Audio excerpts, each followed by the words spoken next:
Welcome to the greatest steps ever walked. My name is Nicodemus. I'm going to tell you a story. It's a true story. The truest story ever.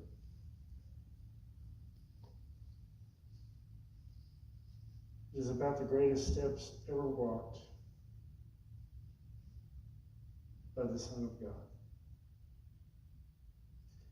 This narrative and story discusses the Last Supper and the crucifixion of Christ Jesus. It takes us back not too long ago when Christ celebrated the Passover feast together with his disciples here in the upper room.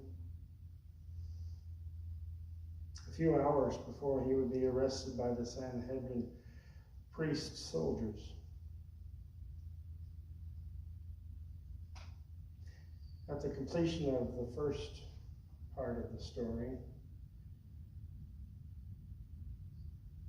we will share Holy Communion together. For those that wish to partake it, will come forward and we'll take it by intinction. After that's finished, we'll talk about the second part of the story. You're welcome to remain as long as you wish at your seat or here at the kneeling rails to meditate or pray. But please remain silent until you're well beyond the confines of this holy place. Again, welcome. Now let's go back just a while ago to the upper room in Jerusalem.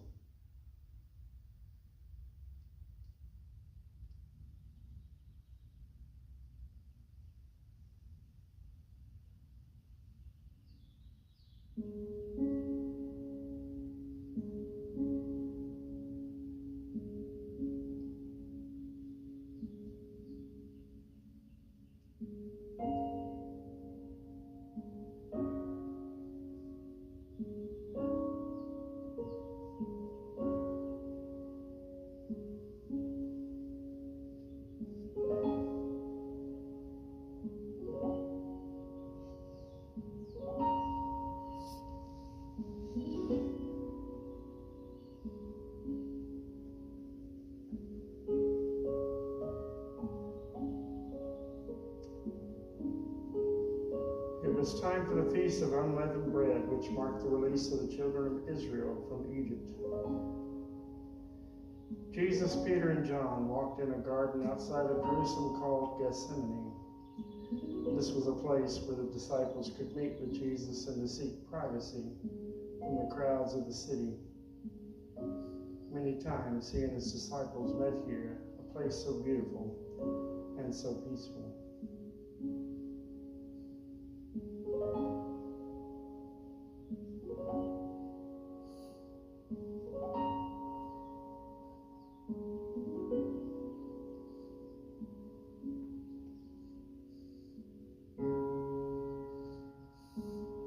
The afternoon was drawing toward evening. Jesus spoke to Peter and John, saying, "Go and prepare the Passover for us that we may eat."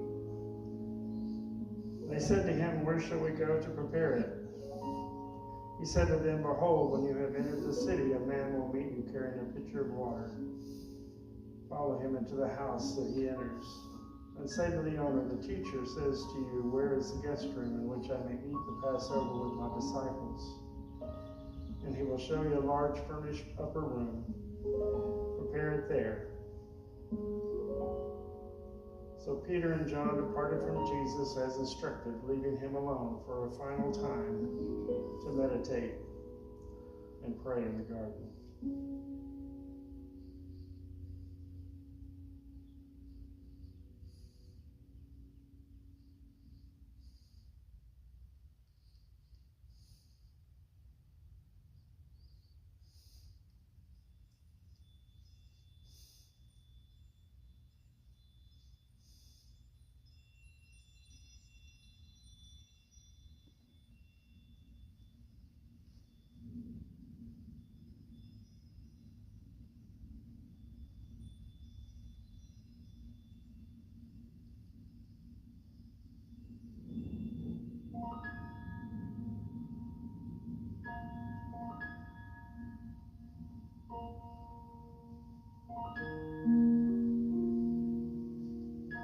Outside in the streets of Jerusalem, shadows fled before a full moon rising over the pinnacles of the temple.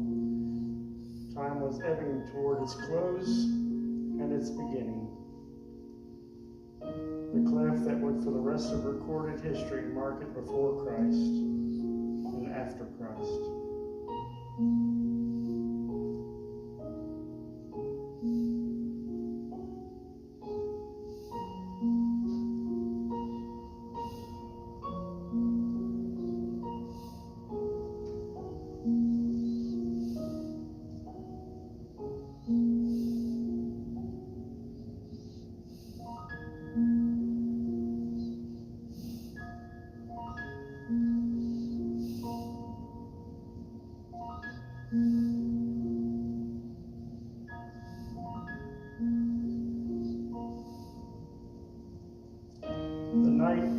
Silence about it, as if all Israel and all Jerusalem held its breath, fearing the approach of the oncoming storm.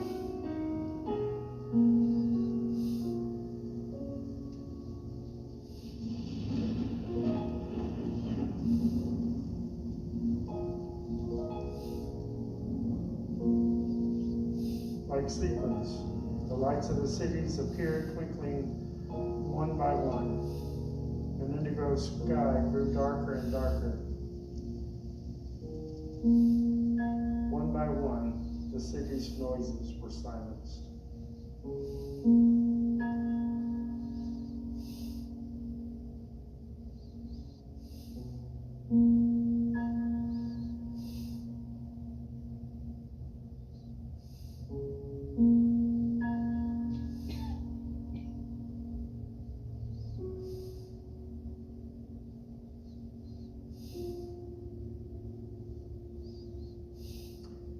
The disciples had divided into smaller groups so as not to attract attention. As they arrived at the room, they began to talk among themselves about who was to sit in order of importance.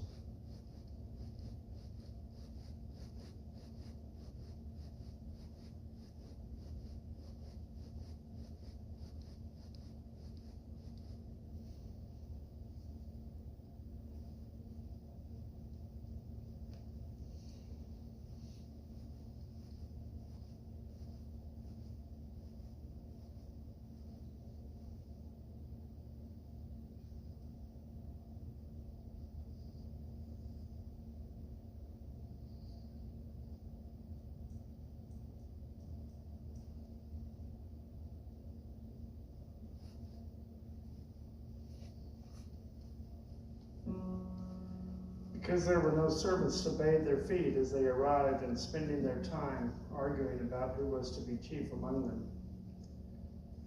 No one had made any gestures of ceremonial washing. They had walked past the earthenware pitcher of water at the door and had taken their places around the table. Angry, argumentative, cross, and tired, they stretched out their robes as to not to cover their feet, trying to pretend there was nothing wrong, when everything was wrong. They acted like moody schoolboys. Not one would stoop low enough to do a slave's work or give up the notion of wanting to be the master's favorite. Jesus entered and took off his outer garment, and then he took a towel and girded himself and poured water into a basin and began to wash the disciples' feet. He did this because he was the Son of God. That lowly but most loving deed expressed in all of its loneliness the glory and humility of his own heart, reminding them that the master is no more important than the servant, and the servant is no more important than the master. Those that receive the messenger also accept the one who sent him.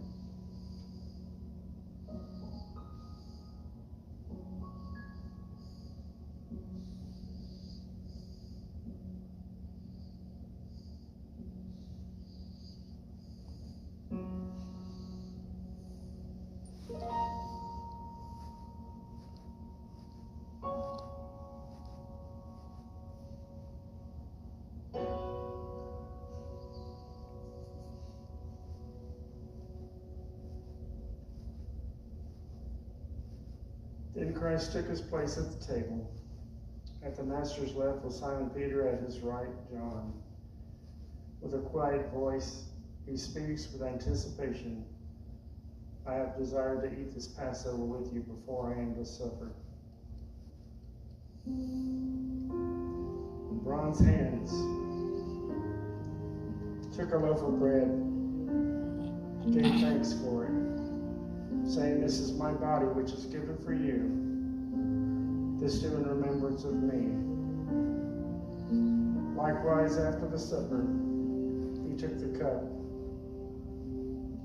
and said, "This cup is the new covenant of my blood, which is poured out for many for the forgiveness of sins. But I say unto you, I will not drink from this cup of the vine until that day when I drink new with you in my Father's kingdom.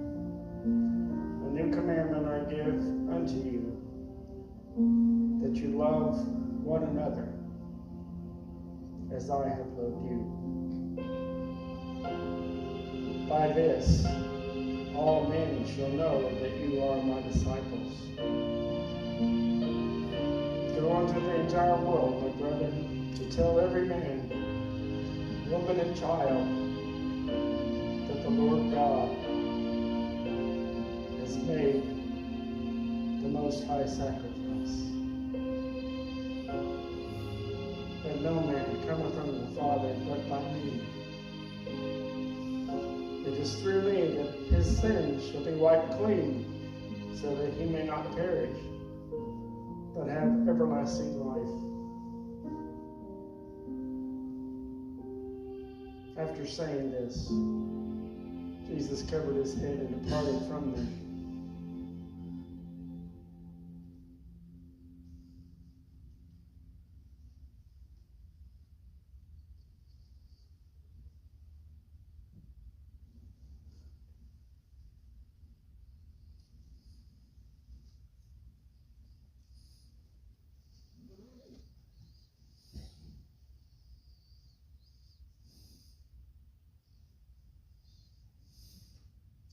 For those wishing to come forward to take Holy Communion, you come now.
Having been betrayed by Judas, Jesus was arrested and led away by the high priest, officers, and elders of the temple. Peter followed the crowd, but at a distance. While sitting among them at a fire, one of the servants recognized Peter as one of the followers of Jesus. Peter denied this fact 3 times before morning, just as Jesus had said a few hours before. Remembering this prophecy by Jesus, Peter ran away from the crowd, weeping.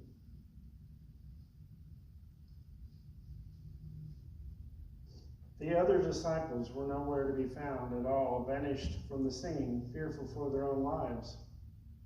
Perhaps some sought refuge in the upper room where they could take comfort within their memories of sharing the Passover feast with the Lord and thinking of the many miles they shared with him. How could events have turned so dark when only days before Jesus rode triumphantly past the Mount of Olives with his people shouting, "Hosanna! Hosanna! Hosanna! Blessed is the King who comes in the name of the Lord. Peace in heaven and glory in the highest."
Christ was brought before the chief priests and council of the Sanhedrin, where he was asked the question, "Are you the Son of God?"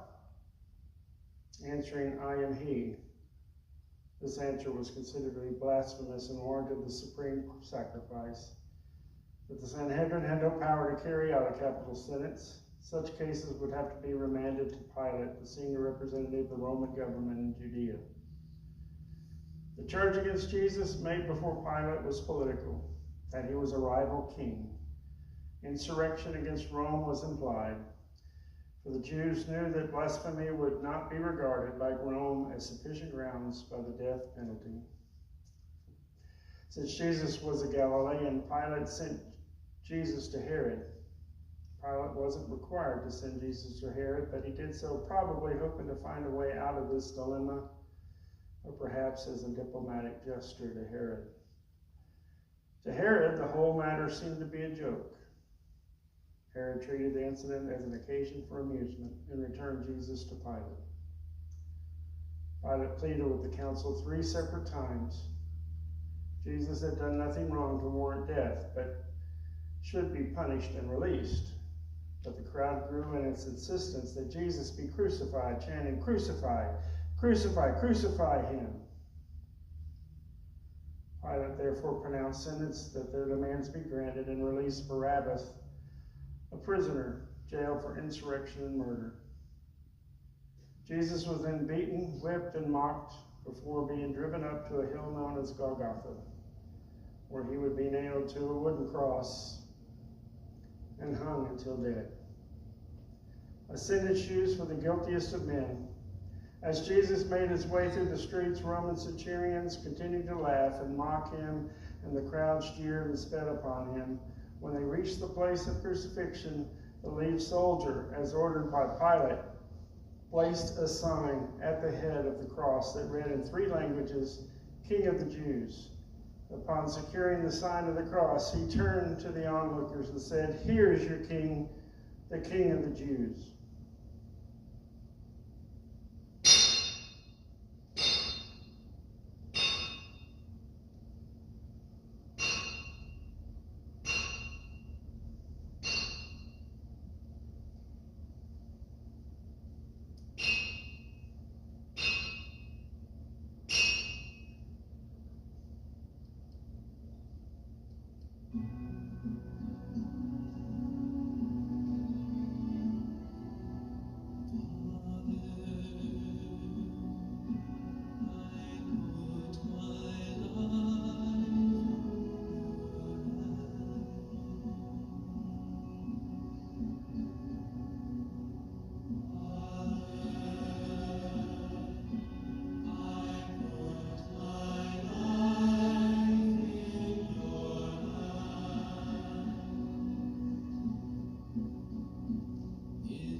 the 6th hour had come, darkness fell over the land.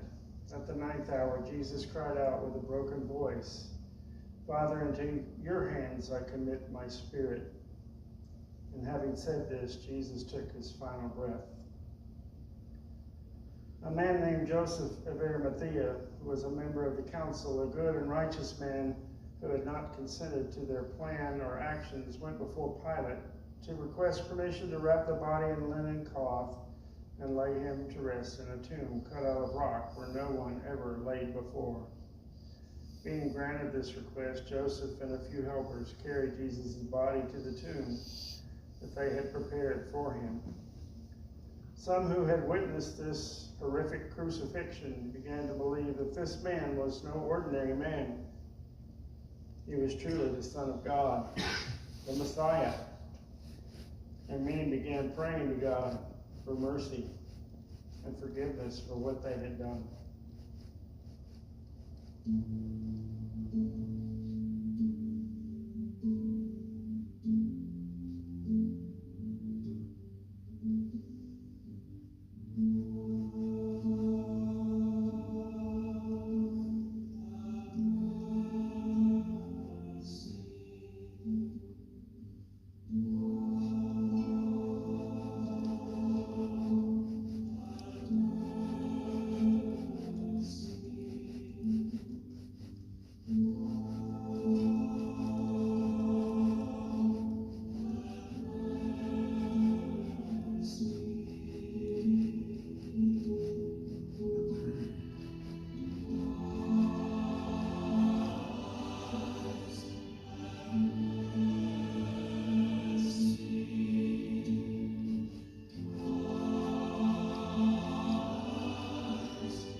Was now finished. Man had crucified the Son of God, creating doubt in those who followed and believed in him. Even after witnessing the miracles, hearing the teachings, and receiving the blessings that Jesus continuously bestowed upon them, they still did not have the faith that Jesus would conquer death and arise as he said he would. All the earth stood still, praying one final prayer to God for mercy for what they had done.